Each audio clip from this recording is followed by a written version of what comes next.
Hi friends, welcome back to my channel. అందరూ బాగున్నారా? మేము కూడా చాలా బాగున్నామండి. ఈరోజు ఇంకో వీడియోతో మీ ముందుకు వచ్చేసానండి. ఇదైతే దర్గా అండి. మేమైతే ఇక్కడికి వెళ్ళాము. ఇక్కడ అయితే చాలా బాగుంటుందండి. బాగా కొంచెం దేవుణ్ణి బాగా చూడండి. మీరు కూడా ఏమన్నా కోరికలు ఉంటే కోరుకోండి. ఇది ఎక్కడ ఏంటి అంటే ఇది బందర్లో అండి. అడ్రస్ అయితే నాకు తెలియదండి సరిగ్గా. ఉండేదైతే బందర్లోనే. చూడండి ఎంత బాగున్నారో స్వామివారు. ఇక్కడికి మేము లాస్ట్ ఇయర్ వెళ్ళాము. ఇక్కడికి వెళ్ళాక మాకు పాప పుట్టిందండి. అక్కడ ఉయ్యాలు వేస్తామని మొక్కున్నాము. చూడండి అదిగో అక్కడ కనపడుతుంది కదా ఉయ్యాల, అదేనండి. ఇదైతే బ్యాక్ సైడ్ అండి. ఈ టైప్కి వస్తే ఇంకొక స్వామివారు ఉన్నారు అక్కడ, అది కనపడుతుంది కదా. ఇదైతే చాలా ఫేమస్ అండి. చాలా బాగుంటుంది ఇక్కడ వ్యూ కూడా అంతా. మీరు కూడా బాగా దండం పెట్టేసుకోండి. ఇది కూడా అక్కడ ఉన్నవారేనంట అండి. రీసెంట్గా 1 year బ్యాక్ చనిపోయారు అతనికి కూడా బాగా వేశారు. షెడ్ మాదిరిగా వేశారు. చూడండి ఇదైతే అక్కడ నుంచి బ్యాక్ సైడ్ అండి. చెట్లు అన్నీ చాలా చెట్లు ఉన్నాయండి. టెంకాయ చెట్లు, ఇంకా ఏమేంటో చెట్లు అన్నీ ఉన్నాయి.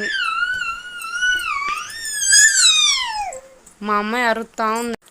మీకు కూడా ఏమైనా కోరికలు ఉంటే కోరుకోండి ఫ్రెండ్స్. సబ్స్క్రైబ్ చేసుకోండి ఫ్రెండ్స్. లైక్ చేయండి, షేర్ చేయండి, మా ఛానల్ని సపోర్ట్ చేయండి. ఇది ఇంకొక స్వామివారండి.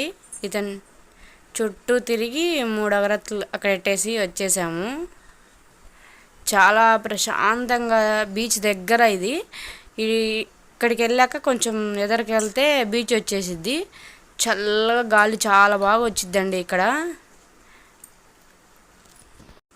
వాతావరణం అంతా బాగుంటుంది. ఎదరు టెంకాయ చెట్లు సైడు అంతా. ఇది ఇంకొక స్వామి అంట. ఇదైతే ఇక్కడ అతను నమాజ్ చేసుకునేవారంట.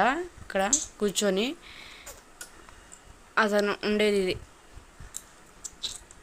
అదిగో ఫోటో పెట్టారు కదా బయట, అదిగోండి చూడండి. మీరు కూడా దర్శనం చేసుకొని మీ కోరికలు కోరుకోండి. ఇక్కడ నుంచి ఇంకొక చోటుకి వెళ్ళాలండి. అక్కడ లాస్ట్ అదేనండి. ఇవి చూడండి చెట్లన్నీ ఎలా అంత బాగున్నాయో. ఈవిడ గారైతే మా అత్తయ్య గారు ఎదురు వెళ్తున్నారు కదా. ఇక్కడ బుట్ట తీసుకుని వెళ్ళేదైతే మా హస్బెండ్ గారండి. నేనైతే మా పాపని ఎత్తుకొని వస్తున్నాను వీడియో తీస్తూ. చూడండి మీరు కూడా బాగా దర్శనం చేసుకోండి. అంతా అయితే చాలా బాగుంటుందండి వ్యూ అంతా. అదిగో చూపిస్తున్నాను కదా చూడండి. అంతా వ్యూ అంతా ఇదేనండి. అదైతే ఎదురు కనపడేది భోజనశాల అండి. భోజనం పెడతారు ఇక్కడ. ఈ టైప్ అంటే రూమ్స్ అండి ఇవి. ఎవరైనా దూరపు నుంచి వస్తారు కదా వాళ్ళకు ఉండేదానికి రెంట్కి ఇస్తారండి. ప్లీజ్ ఫ్రెండ్స్ సబ్స్క్రైబ్ చేసుకోండి, లైక్ చేయండి, షేర్ చేయండి. వీడియో ఎలా ఉందో కమెంట్ చేయండి. తాతగారు అయితే ఇక్కడే ఉంటారు. Bye friends.